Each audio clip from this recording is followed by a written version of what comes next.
Assembly సమావేశంలో హరీష్ రావు మాట్లాడుతున్నారు. Live ద్వారా చూద్దాం. నిధులు 5 కోట్ల రూపాయలు అందరు సభ్యులకు, ప్రతిపక్షం స్వపక్షం విపక్షం అనుకోకుండా గతంలో పెద్దలు జానారెడ్డి గారు కోరితే కేసీఆర్ గారు శాసనసభ్యులకు కూడా 5 కోట్ల రూపాయలు ఏసీడీపీ ఇవ్వడం జరిగింది. మీరు కూడా ఇవ్వాలని కోరుతున్నాం. మినిస్టర్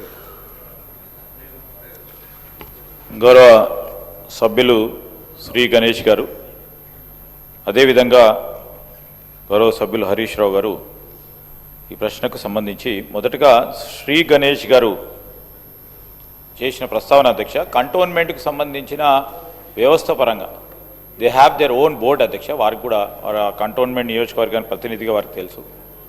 అక్కడ వారికి సంబంధించిన స్థలాలు కానీ స్థలాలపైన నిర్మాణాలు కానీ ఆ కంటోన్మెంట్కే అది పూర్తి స్థాయిలో సర్వాధికారాలు ఉంటాయి అధ్యక్ష. నిధులు కూడా కేటాయింపు కానీ ఖర్చు కానీ కంటోన్మెంట్ పరంగానే తీసుకోవడం జరుగుతుంది. అదే ప్రత్యేకమైన constraint, that is the basic challenge అధ్యక్ష కంటోన్మెంట్ ఏరియాలో.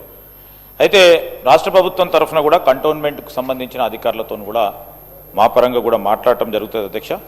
పాజిటివ్గా డెసిషన్ తీసుకోవాలని ప్రభుత్వ పక్షాన కూడా ఈరోజు కేంద్ర ప్రభుత్వానికి సంబంధించిన ఈ కంటోన్మెంట్ వ్యవస్థను కూడా తప్పకుండా మేము కన్విన్స్ చేసే ప్రయత్నం చేస్తామని, మిగిలిపోయిన అసంతృప్తిగా ఉన్న కమ్యూనిటీ హాల్స్ నిర్మాణం వెంటనే మా డిపార్ట్మెంట్కు, మున్సిపల్ కార్పొరేషన్కు సంబంధించిన డిపార్ట్మెంట్ వారు కూడా ఎక్కడైతే ఇన్కంప్లీట్ కమ్యూనిటీ హాల్స్ ఉన్నాయో వారికి నిధులు కేటాయింపు చేసే కార్యాచరణ తీసుకుంటాం.